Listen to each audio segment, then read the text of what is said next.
It's a story of love and deep human connection, and I think we could use a little bit more of that these days. I'm Deepak Chopra. You're watching New Realities.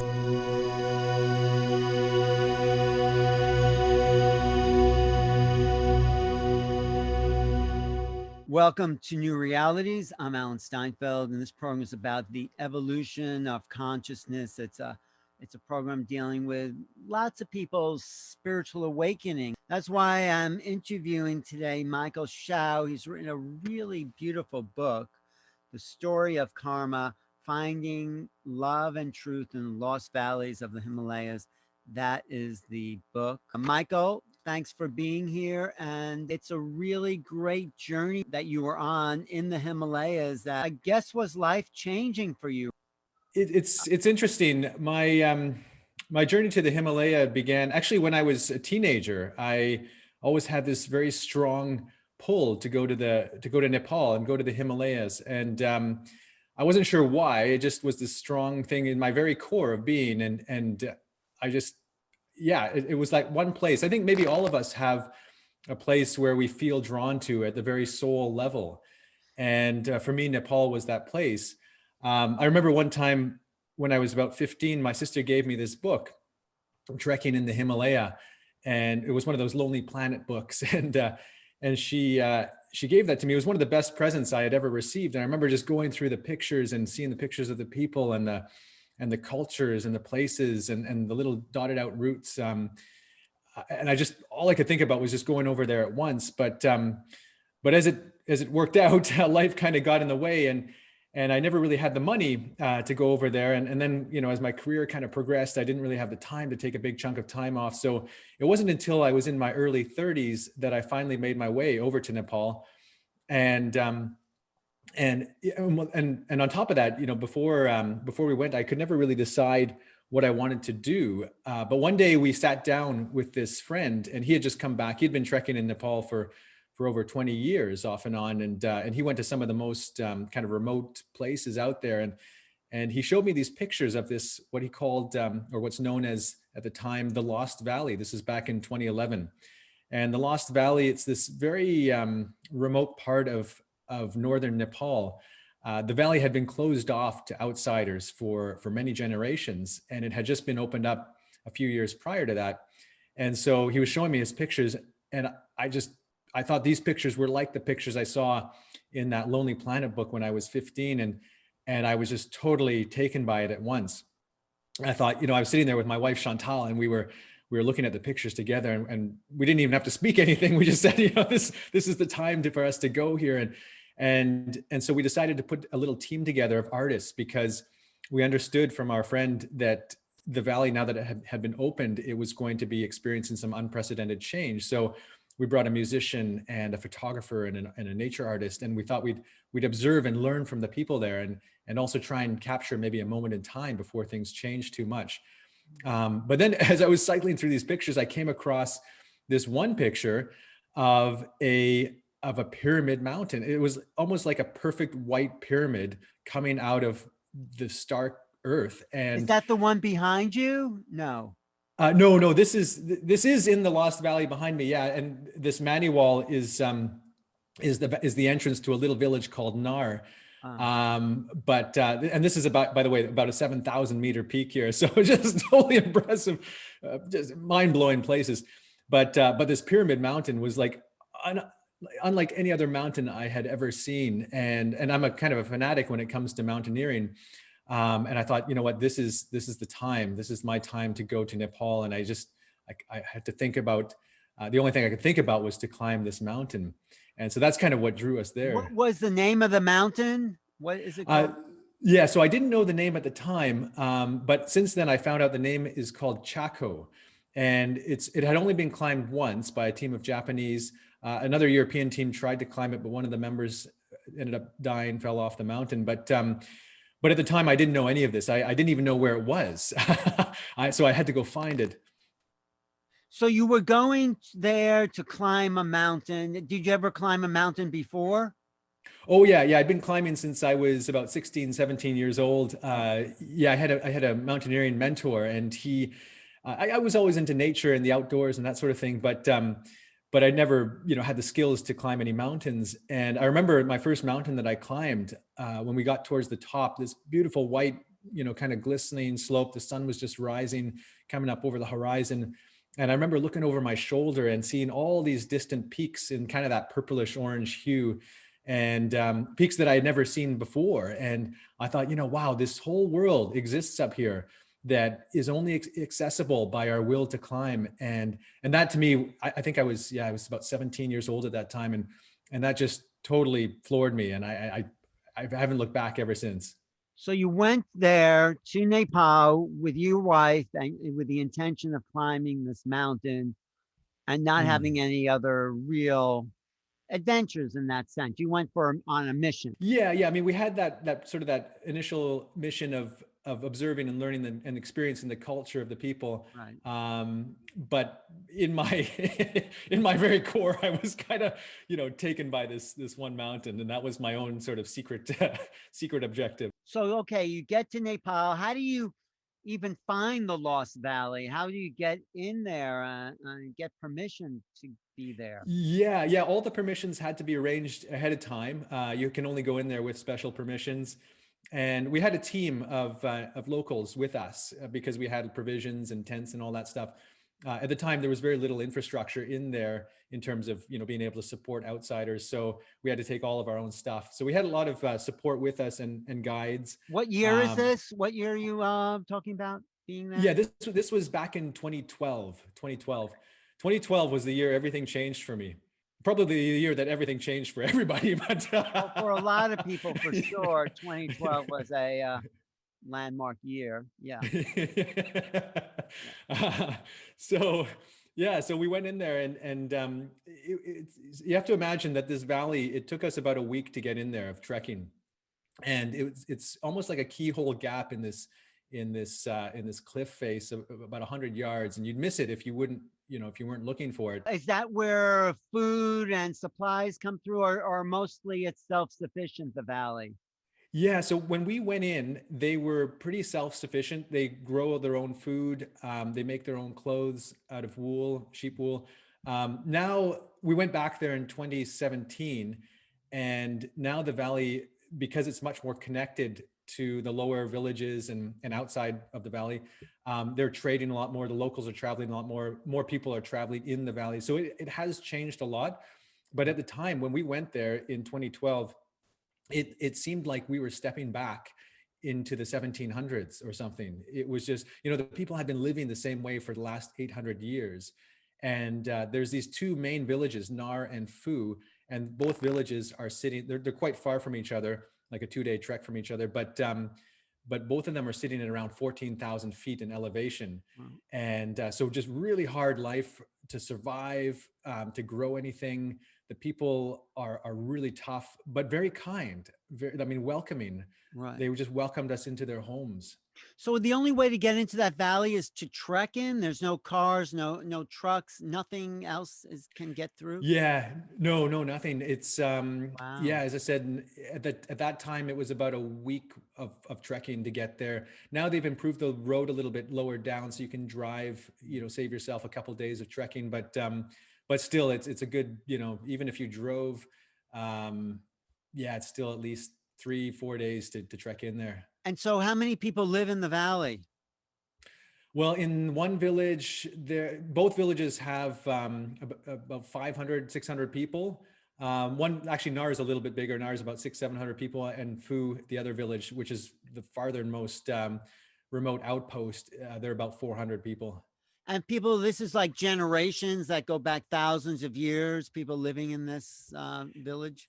Exactly. We it's a bit of a side story, but I ended up finding a cave high in the cliffside, and I tried to climb in there. It was too dangerous on the way up, but coming back, I knew we were going to pass it again. And this is jumping ahead a little bit, but my dream to climb this pyramid mountain was totally crushed before my eyes.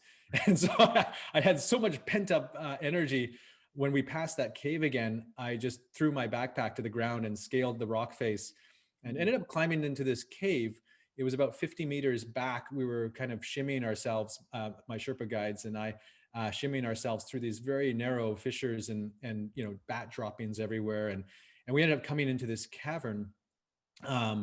And I remember stepping in the cavern, and it was kind of this crunching sound, and I put my headlamp down, and I was standing on literally hundreds of human bones, skulls, looking up to me, and I just thought, wow, we came into a tomb here. And I didn't think much of it at the time, but I told an anthropologist about it later, who was doing research in an adjacent valley, and he went back and he found that cave, and he ended up dating the bones back to over 2,200 years old. Wow. Yeah. Was So, that kind of yeah. a retreat cave where monks would go and meditate? Was that kind of place, or was it a hub? No, what they found about it was, or what they kind of surmised about it was that there was a pandemic had hit this tribe, because they found I think it was about 23, 24 people ranging from about 12 years old to in their 20s. And they had sacrificed animals at that time with them as well. But what they found were also indications of these firebrands trying to keep the spirits. They thought that it had been kind of like these spirits who had taken the vitality from the people. And so they found these firebrands that were trying to keep the smoke, or the smoke was trying to keep the spirits trapped in the cave with these bones, or with the bodies at that time. Wow. So these people in the valley, they're Buddhists mostly, or what religion? Yeah, they would be Tibetan Buddhist. So they would have been at the time, or many, many years ago, they would have been their own little kingdoms. Right. And then it just so happened at one time, a border was drawn between Tibet and Nepal, and they happened to fall on the Nepal side. But culturally, and belief wise, they are more Tibetan Buddhism, and they are full on Tibetan in terms of the way that they, their culture, the way they look, everything like that. Is that their language too, Tibetan as well? Yeah, very similar. They speak these kind of offshoot dialects. Again, they're separated by these sweeping mountains. So even though they're geographically, as the crow flies, they're not that far away from each other. But because these massive, 7,000-meter mountains separate them, they've all kind of developed their own unique languages and dialects. So, okay, so you get to the village with the intention of wanting to climb the mountain, but what happens when you, because that's the interesting story. Yeah. Yeah. No, it just, everything just fell apart. We got trapped in a snowstorm. We found the mountain. It was the most beautiful, glorious thing that I could ever tell you about. Yeah. After that, everything started falling apart, and we got trapped in a snowstorm at about 17,000 feet. My mule, You that mean was you carrying started my up the mountain? ran off. You started to climb the mountain, and you couldn't make it past 17,000 feet? We didn't even get onto the actual proper mountain. On our way to it, that's where everything started shutting me down, and I went through kind of an identity crisis. It forced me to hunker down in that little village of Phu. For several days, I was going through this kind of conversation with myself about, why is my dream, this dream that I've had since I was a teenager, why is it being crushed in front of my eyes? And fortunately, Chantal and my team members, they were very supportive, and they were kind of listening to me. But I guess because I attached myself to this goal for so long, and then just being shut down, I had to kind of unwind myself from it in a way, because it had fused itself into my very mind of who I was.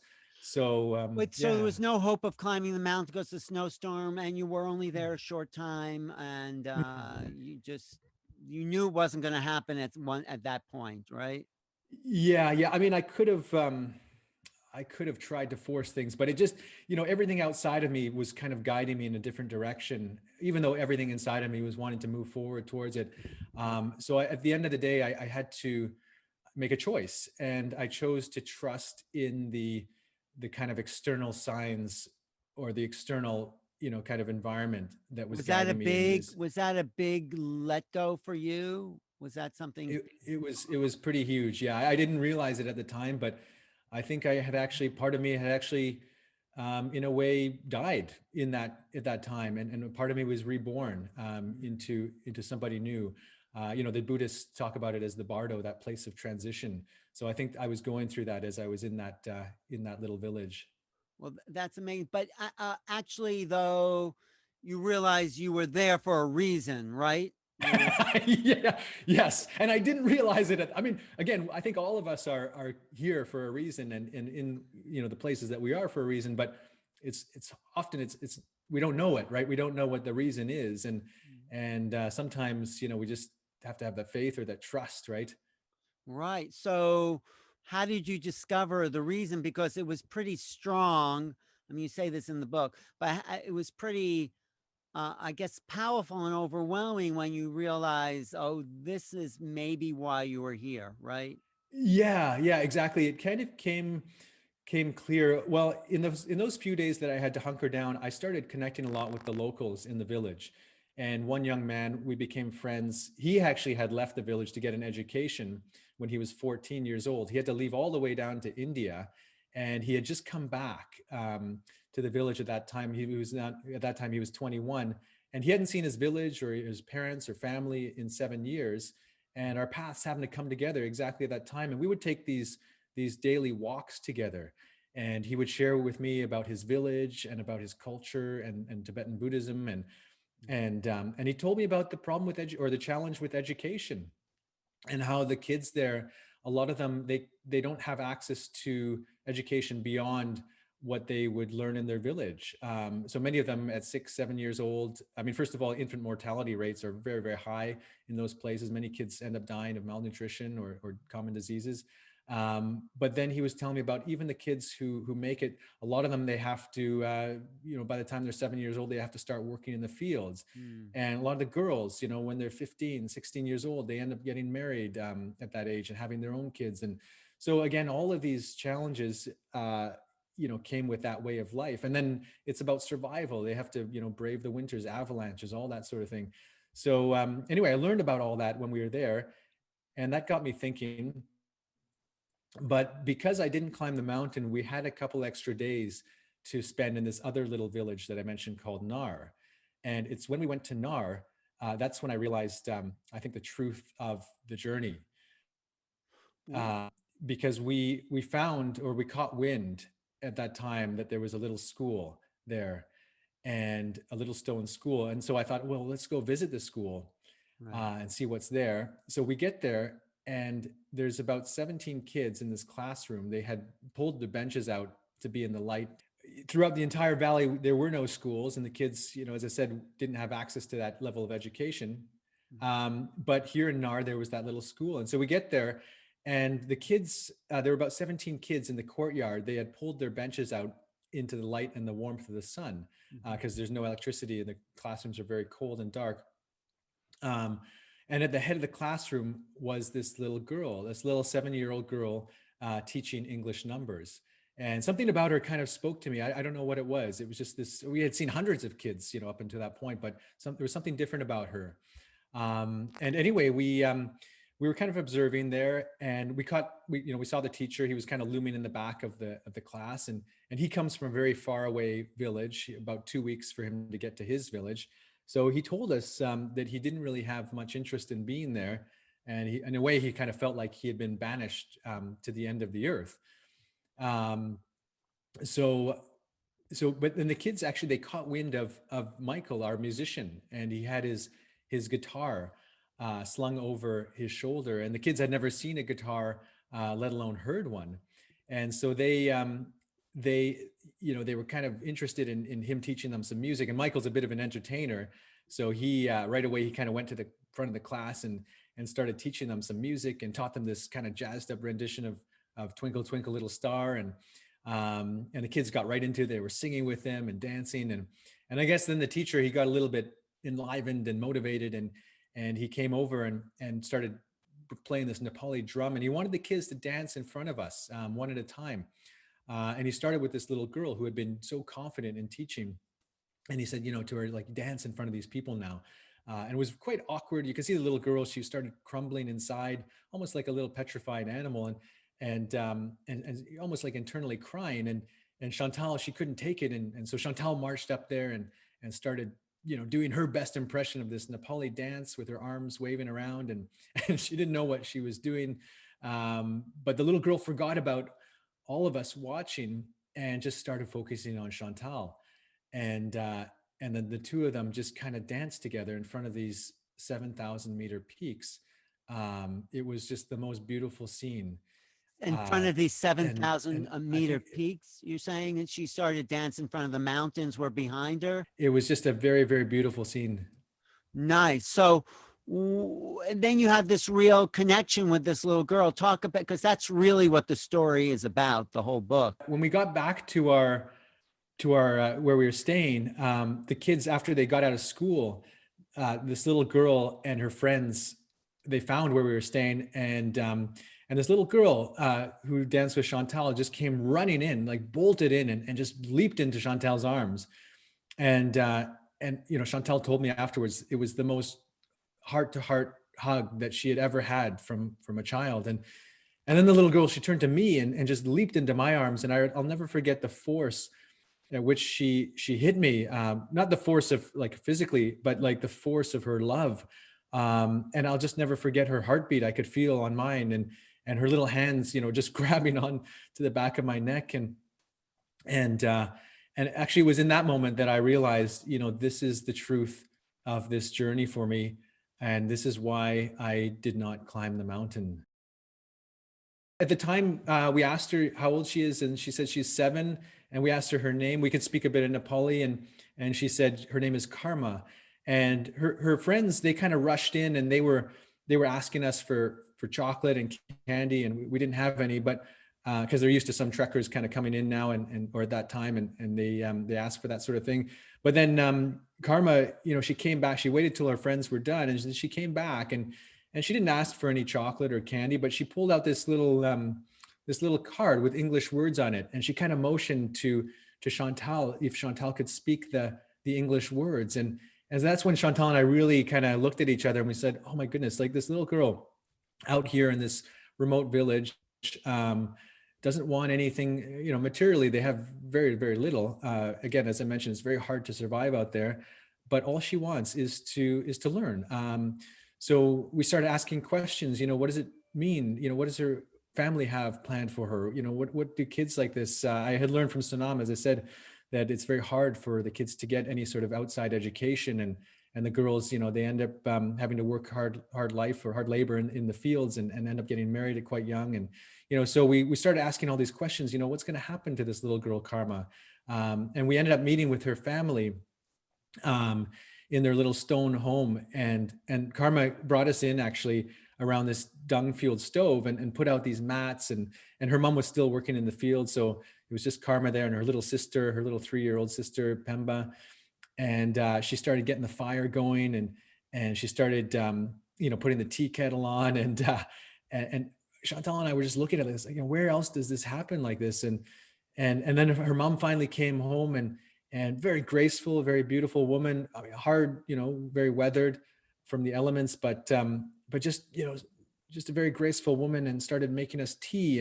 And through broken translation, we were able to learn that that education is the biggest blessing for further girls, and that they could ever ask for or hope for. And so we said, okay, and I asked Karma, I said, Karma, would you like to study? And she said, yes. And so I said, okay, well, let's work together with your parents, and let's try and find you a solution, a school that caters to your Buddhist Tibetan ethnicity, somewhere that you can study. And so we left, and Chantal and I really had no idea what we would do, but we were searching throughout Kathmandu for a school like that, somewhere that could be safe, but somewhere that was also ethnically aligned, because most of Nepal is actually Hindu, and it's on the caste system, and the mountain dwellers are actually on the lower end of the caste. So we knew that if she were placed into any school, there was a risk of getting, severe racial discrimination. So we had to find somewhere that was culturally aligned, and couldn't find anything. We got back to Canada, kept searching, and I think over a month went by, and one day Chantal up popped, for some reason that day, up popped this school. It was called Sri Mangal Dip SMD boarding school for, as they said, the lost valley, or sorry, the lost children of the Himalaya. These kids that are so far out there that they just kind of fall through the cracks. And so we thought, this is perfect. Let's, we wrote them at once, and we wrote the school director. We said that we have the perfect little student for your school. And then about a week went by, the school director wrote back and she said, well, thank you for sharing. And I got to tell you though, that we have 500 kids at this school, where our school is busting at the seams. We've got 400 kids on the wait list. We've got kids being dropped off on the stairs that we have to turn away. And because of all of that, there's only one person who could admit new kids into this school. And that is the founder, who is this 80-plus-year-old Tibetan Lama who fled Tibet in the 50s. He's the one who started the school. And he's the only one who can admit new kids into the school. And so I just felt like, oh my God, why are there so many barriers, against this one little girl? But then Chantal had put our address in her signature, and the school director said, oh, I see that you're in Vancouver. You may be interested to know that this Tibetan Lama right now is at his monastery recovering from an illness in a place called Richmond, which was a 25-minute drive from our home. So it's just like, I couldn't have planned it. So we were able to meet with the Lama, and just an amazing person. I'd never seen anybody glow before. But when we met with him, there was this kind of soft white aura around him, and looking into his eyes was like looking into the depths of the universe, and his entire way of being made me feel like my whole soul was exposed. And so we recounted the story to him, and he said, yeah, Karma can be admitted into the school. And this was back in 2013. So 2012, but she went to school in 2013. So over the last 8 years, we've been going back to Nepal every 8 to 10 months, seeing Karma. Her little sister Pemba, who was a 3-year-old, that we met in the village, got admitted as well. And we've been just growing our relationship with her and Pemba and her family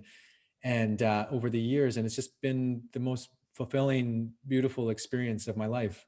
Well, would you say it's led to a spiritual awakening for you? I mean, you were not that spiritual before that 2012 trip, and then something just opened up for you. Is that fair to say? Something like that? Yeah. I mean, I would say I was always very spiritual, but it kind of opened up another awakening for me, another depth of love and inner truth. I mean, I can't really put it to words, but it just sort of, it helped me understand the reason for my existence almost. What did you understand? What was the reason for your existence? Just pure love. So I wasn't aware of that level of love, to that degree, to experience it like that. It wasn't about the continents or the cultures between us. It was just pure connection, human connection, and pure love. So Karma is 15 now, 16 years old now? Yeah. She just turned 16 and Pemba just turned 12. And so what's you've maintained this connection? They talk about that and how it continues to grow as if they're your own children almost, right? Yeah. In a way, we're very close to their whole family, very close to their parents. It's almost like we're co-parenting. We've had some very profound experiences with their parents, and I remember their dad saying to me one time that he, on the one hand, he doesn't want them to forget where they're from and forget their Buddhist dharma, which I totally agree with. And then on the other hand, he says that he feels like he's taken them as far as he can. And he appreciates, them being able to learn from Chantal and me. And so, so it's been this very unique relationship with their family, just growing our families together and being there, working with their parents for these two little girls. So they actually ended up coming to Canada on a cultural education exchange in 2018. We visited with their parents and we talked about it. And it turns out that their parents wanted them to have that experience. So we said, okay, we'll try and make that happen. And so they came over to Squamish. It took a small miracle actually, but they came to Squamish. That's where we live, this little mountain town in Canada and on the West Coast. And they ended up living with us for a year. They went to the Squamish Wow. Waldorf school. And it was just the most mind expanding experience for all of us. First of all, Chantal and I, we became parents overnight. But then the girls, I mean, if you think about where they come from, this landlocked mountain village at 14,000 feet, never had seen a TV or a bicycle, went to Kathmandu, this kind of very polluted, heavily populated city, and then came now to this kind of modern city of Vancouver. It was just an amazing experience, I think, for all of us. And yeah, as I said, like our minds, they just expanded in so many different ways. And then that love that we talked about, kept expanding as well, so it was just such a beautiful time. But what do you think, on a, even beyond that, the destinies and people, obviously the mountain, you're supposed to go there for this. And so what do you make of the whole bigger picture of karmic relationships and life in general? And what's it all about, really? That's what I'm asking. Yeah, well, I don't pretend to understand everything, but what I can make of it, I guess, is that I think there are these deeper karmic flows, a web of energy, whatever we want to call it, that connects all of us and our pasts and our futures and the present. And I think we can all kind of, from my experience, the more we tune into that web, the more we kind of open our consciousness, or the more we awaken to that web, the more we can tap into these kind of deeper threads, these karmic flows and synchronicities. And the more we do that, the more it kind of connects us to actually to our true self, to our soul, on the very soul level. And I think that, to me, has become what living is about. It's about being in alignment with that level of energetic awakening to our truth, the truth of who we are. What did you have? I mean, obviously there's some past lives, if you believe in past lives, there with this little girl, right? I mean, do you get a sense of that? Because I mean, it must be so familiar to be with her soul in that way. Yeah, I mean, Karma and I, we kind of joke about it sometimes. She says she was probably my mother in our previous lives, and now so she was taking care of me, and now I'm taking care of her in a way. So I mean, there is that, but I think, I think you're right. I definitely feel some very strong past life threads. Again, it's I try not to dissect it too much, but there's definitely some very strong attachments, some very strong threads. And I think that's what was kind of pulling me to Nepal and to the Himalaya to begin with. I think these deep sort of past life threads were that's what was kind of guiding me back home, I guess you could say. So the mountain, was never there for me to try and climb it. I think this pyramid was there calling me. Actually, it was like a beacon, like a light beacon calling me back to come back to that place, to those people. Do you think you were Tibetan then in some lifetime? Do you feel that resonance with the culture on that level? Yeah, I do. Yeah, no, and it's funny because there's all kinds of little nuances as well. I mean, Chantal will joke about it, but anytime we're around Tibetan monks, immediately we'll just get together and we'll start talking as though we're long lost friends or long lost brothers or something.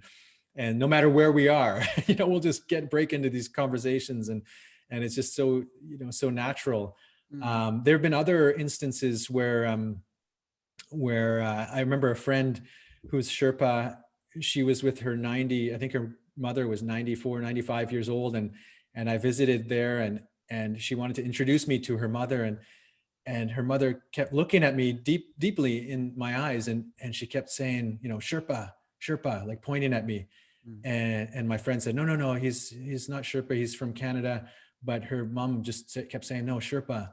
So, things like that. When we were in the village of Phu, one of the women, the older women, she was sitting there, and on one of the walks with Sonam Dorje, that young man, this woman started pointing at me, saying something very, very energetically.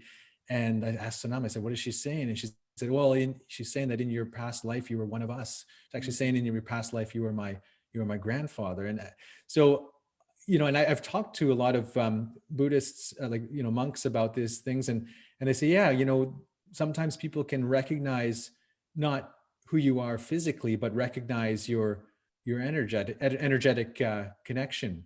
They can recognize you energetically. And so perhaps that's what was happening there. I don't know. I just kind of go with it, take it in and then let it go, I suppose. But just keep following that path of what feels right.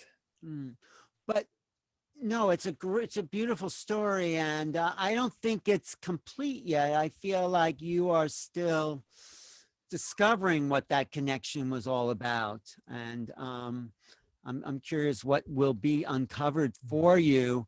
What can people learn about their own path from this very amazing story that you an adventure that you're sorry, still Ellen, I think on? I'm losing. Like, follow your impulse, but be ready to let it go when something else comes along.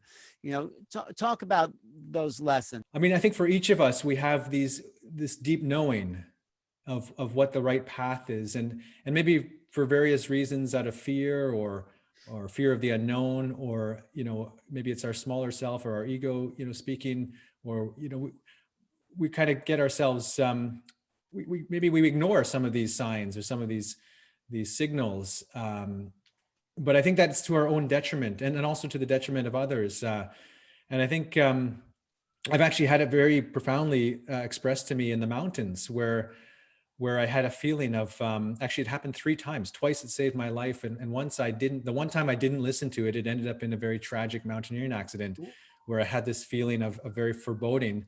And we ended up climbing this mountain anyway, even though there was something inside of me saying, do not go to this place. Do not go to this place today. And we went there anyways, because I couldn't logically understand it. And I was assessing the risk with my mind, and the risk with my mind seemed totally fine, but there was a deeper alarm going off, which I couldn't make sense of at that time. And so I ignored it. And anyway, what ended up happening was these two, there was a different party. These 2 other guys came up behind us, and they both ended up falling down 200 meters down the mountain. We ended up having to rescue them, but one of them didn't really make it. He's still unconscious as far as I know. But yeah, so I think these signals are around us all the time, and it's almost like a deeper level of flow, energetic flow around us. Fabric. This kind of web that connects us, and I think the more we tap into it, it's anything we practice, the more we tap into it, the more we're going to be aware of it. But the more we don't tap into it, or the more we kind of, shield ourselves from it, or inhibit ourselves from it, the more it actually has a detrimental effect on us and others. So I would just say that if you have a very strong feeling at the very soul level about something, or if you feel like the environment is kind of guiding you, we talk about it, whether it's intuition or all of these different words, whatever it is you're feeling, that gut, pay attention to that, and kind of live in alignment with that. And I think the more we pay attention to those little signals, the more it's going to become more and more easier to kind of hear it on a bigger level as well. Do you think that those lessons never would have come to you if you hadn't gone there to Nepal?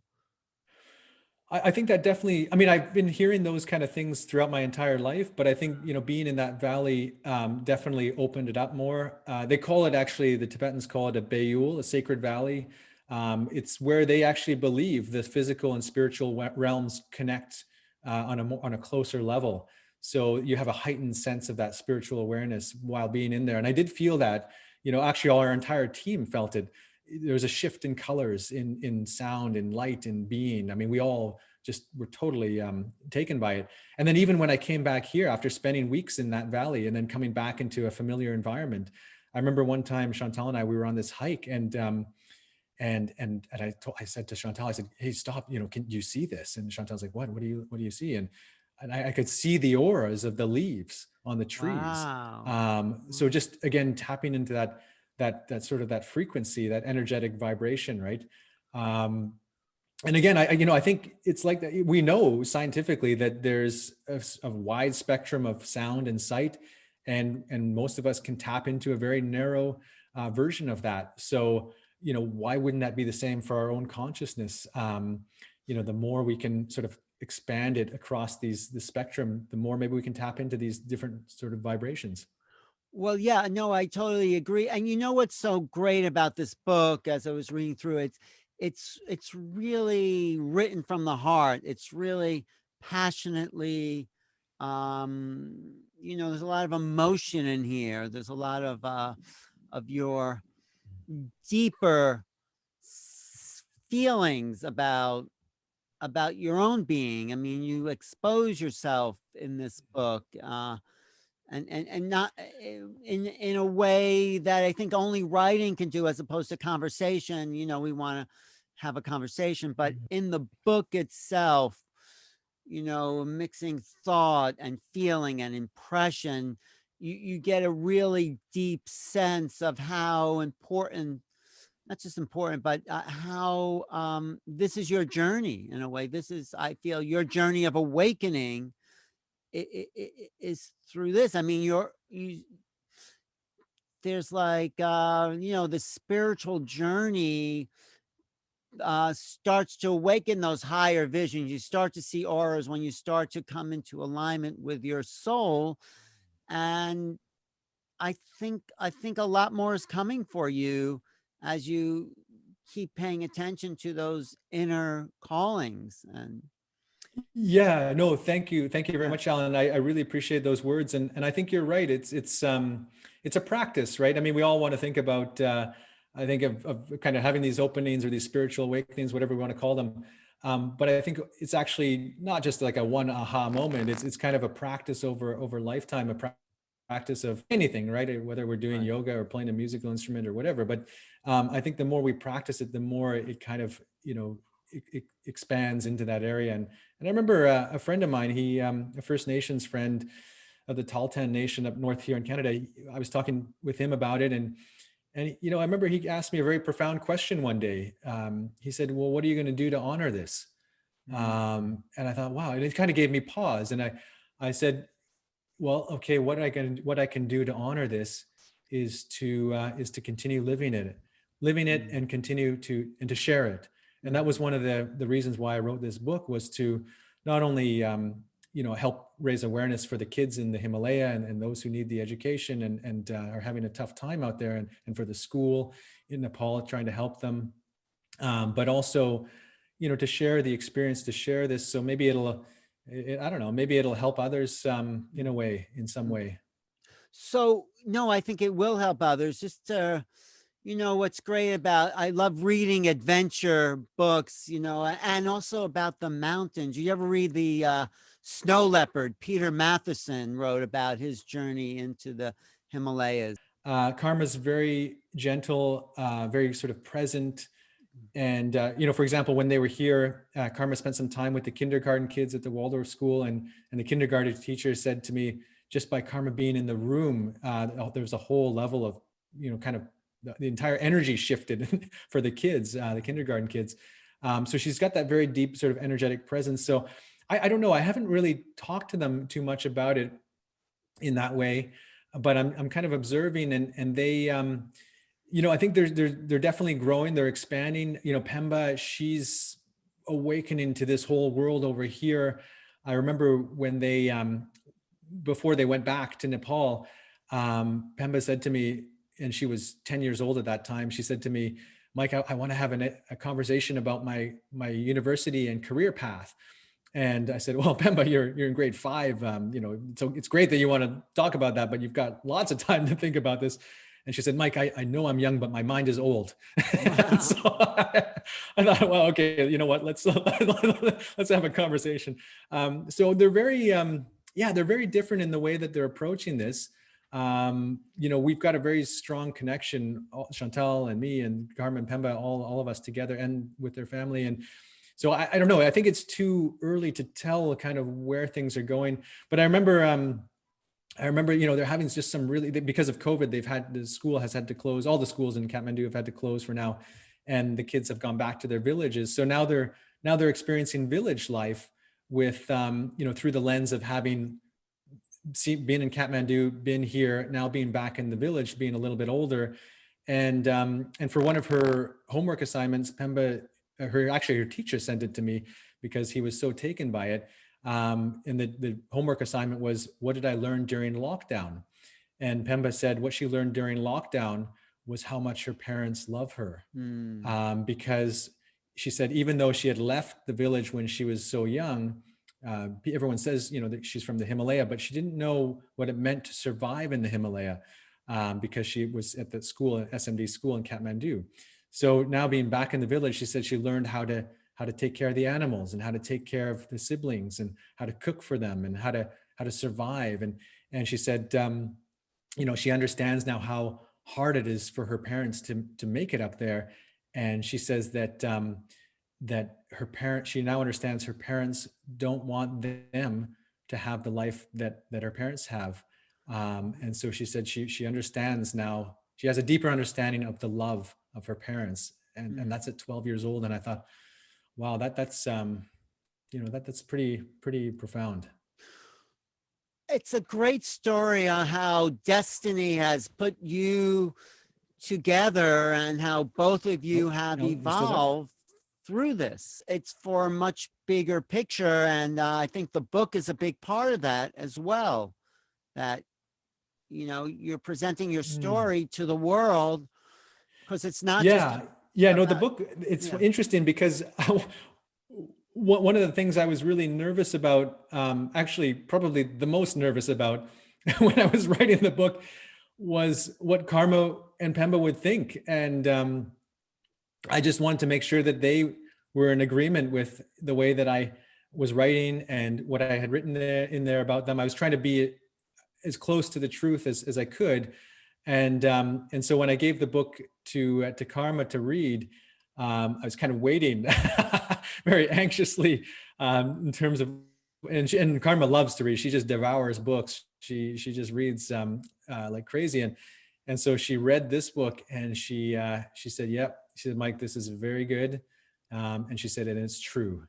And so that to me was one of the biggest things that I could have hoped for out of this. Actually, if I rewind going back to the village when Karma was there teaching the numbers, and that feeling that I had in that moment when we were meeting with her and her family, my biggest feeling was that if I can help provide choice to this girl, I just want to make sure that if she wants to be in the village and start a family, great. But it should be on her own terms, right?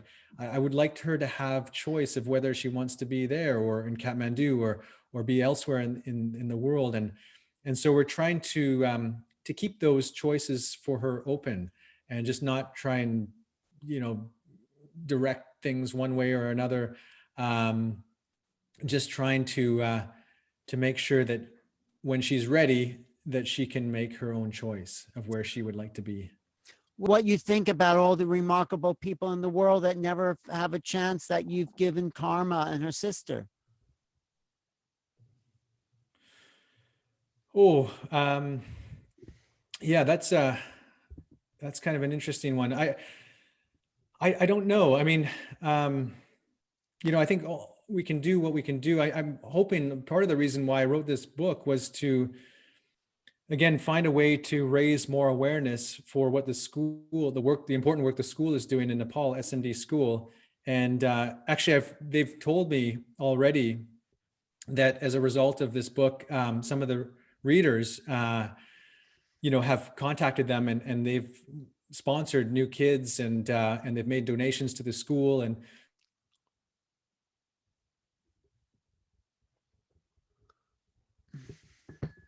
gotten several new sponsors, and as a result of this story. And I know there have been some donors that have given significant amounts to the school as a result of this story. So so my hope is to, maybe I can't be there for every child, in the way that I am for Carmen Pemba. But I'm hoping that through this story, perhaps it'll open new connections up so that others might be able to create their own connections with some of the kids over there. Yeah, no, thank you for that. No, I think you've done a great service. So do you feel more of a cosmic connection to all humanity because of these experiences? Through this experience, I actually, I guess you could say I actually have a deeper sense of knowing about the interconnectedness of all things.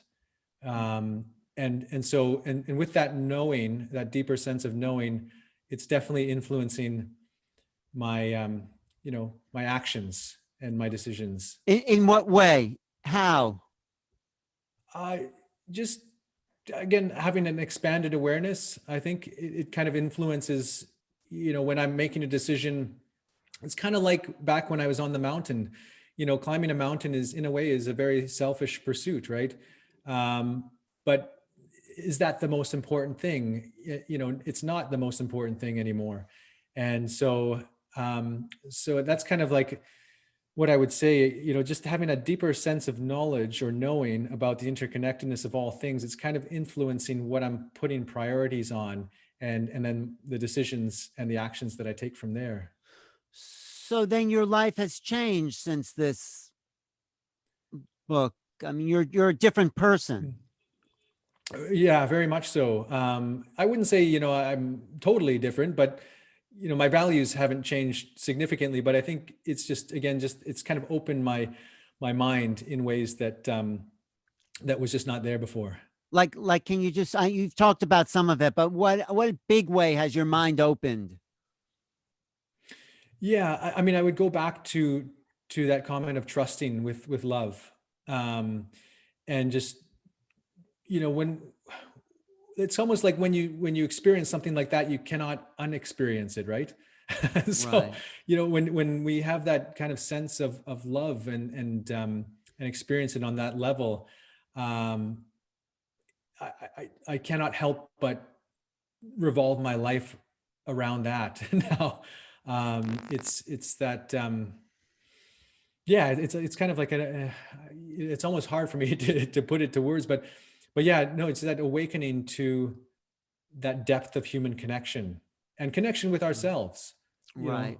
So, once we experience that, it's just, it's like life takes on a whole new meaning.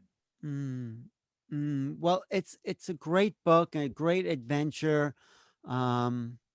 It gives me, power to trust my own feelings a little bit. Like I felt like maybe we should have done this interview an hour later, maybe, because I didn't know why, but I didn't want to like change your schedule, even though I think the internet somehow is better now. So you're just, no, really, I got that feeling. Well, should I? So like now we have a good connection, and like but that was my feelings. Like, no, I don't want to like change plans on Mike because he's set for this, but it's something simple like that. I think that's exactly it. I mean, we just, we try and we have the feeling, right? And then we try and logically make sense of it. And then logically it doesn't make sense. Or we find all the barriers of why we shouldn't do it. Right. And then we'd end up not doing it. Right. You don't want to and it has like some disappoint. sort of, ramifications. You as a don't want to result. disappoint somebody else because like, even though this is my feeling, they're like set for this and like, but it's that feeling. It's that feeling that Yeah. you Yeah, totally. yeah. But then again, the fact that we did do it earlier helped realize this lesson here, like this. You know what I mean? It's funny what you're saying there about listening to those kind of emotional responses, and because I just read the book "Letting Go" by David Hawking, and who I think, or who I know you've interviewed Yeah. before, and he and he was saying, I just found it very interesting the way he put it in the book, but he said, yeah, when we have these kind of lower, and he actually was able to map it out, but these lower vibrational emotions, like the fear or the anger or, pride he put in there. But, I think fear is a big one for a lot of us, including myself. Again, oh, I could reschedule this meeting, but I don't want to, I'm afraid that it might not work for the others or whatever. But yeah, he was saying that, when we kind of play into those lower vibrational emotions, it actually takes us away from exposing ourselves to the higher vibrational emotions like Right. love and Right. trust and compassion and all of those things. So, so I think it's there's a lot of truth in what you're saying. It's like we do it all the time, right? We sometimes we don't even know we're doing it, but we fall into these habits of these lower state emotions that Right. Or actually inhibit us from, I think, yeah, expanding. absolutely. Or just out of fear. Oh, I can't do this, or self-doubt, or we have to keep challenging Mm, ourselves to go for the higher emotion, and to go for, for sure, for sure. Yeah, yeah, and it's challenging sometimes, like I'll use the mountain analogy again, because when it becomes part of our identity, right? When something that we've kind of practiced for so long through whatever emotion has actually fused itself into our very consciousness, and then it becomes harder to unwind that, right? So I right. think the sooner we can catch it and the more we can catch it and practice it, the better. No, it's great. No, there's so many lessons. Every little piece of the journey is a lesson in a way, right? I mean, it's all to, Totally. Yeah. Really, that's what yeah, I think. Well, that's a very profound statement, because I think you're absolutely right. It's, sometimes we look for, I think back to Peter Matheson's book, one of my favorite books, The Snow Leopard. And, right. he was on this journey to find the snow leopard. So it reminded me of your journey up in Yeah. the mountains, that book. But yeah, what did he say in that book? Yeah. Because oftentimes what we're searching for, it's not about that. It's about, who we become along the way, right? Right. If I think about how many times I actually remember standing on a summit, I can't, I could probably count to you on one hand how many summits I actually remember, being on. But what I remember is, the moments along the way. Right. Those are the ones that count. I think that make us who we are. Deepak Chopra says it's not the destination, it's the journey. You know, that's the key. Yeah, exactly. Yeah, totally. Yeah. And how often do we kind of miss these little moments? Like, if I was so focused on the mountain, I could have missed karma entirely. Right. Um, And just you know, imagine how your life would have been without that karma, without that. I mean, what you would have yeah, missed. Yeah. I know, I can't even imagine. And something else I think about a lot, or not a lot, but from time to time, is the sequencing of the events, right? If we hadn't, say for example, we had gone to NAR first, Mhm. or we've been parachuted somehow into NAR, and at the school, and seeing Karma up there teaching, I don't know that things would have, I can probably tell you that things would not have unraveled the way that they would have, because my whole mindset, that whole processing that I went through with the mountain, unraveling that piece of my own mind, opening our hearts along the way. Chantal, we didn't get into it, but she went through her whole journey, which is in the book.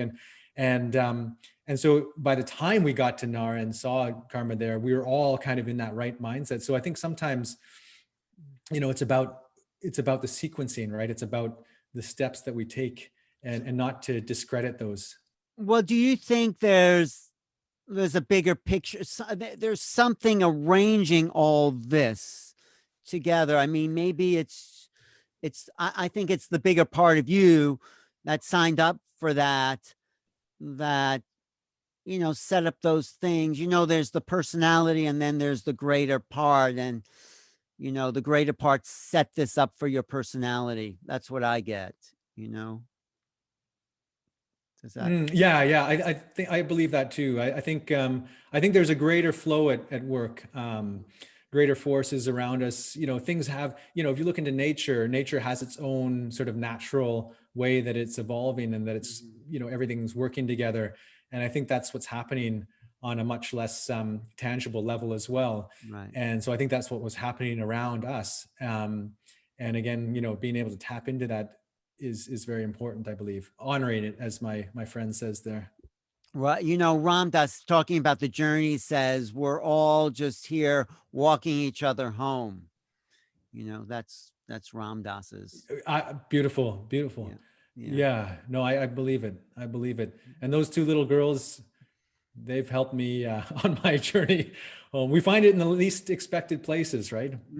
Well, definitely. That's why I was saying before, just think of all the beautiful little girls and boys that don't really get the chance to express themselves in the way that these girls do, because they found you in a way. You found them, whatever. Yeah, no, for sure. And I mean, again, I guess we are all on our own journey, and it doesn't have to be even in the Himalaya, but it could be in other parts of our own countries, right?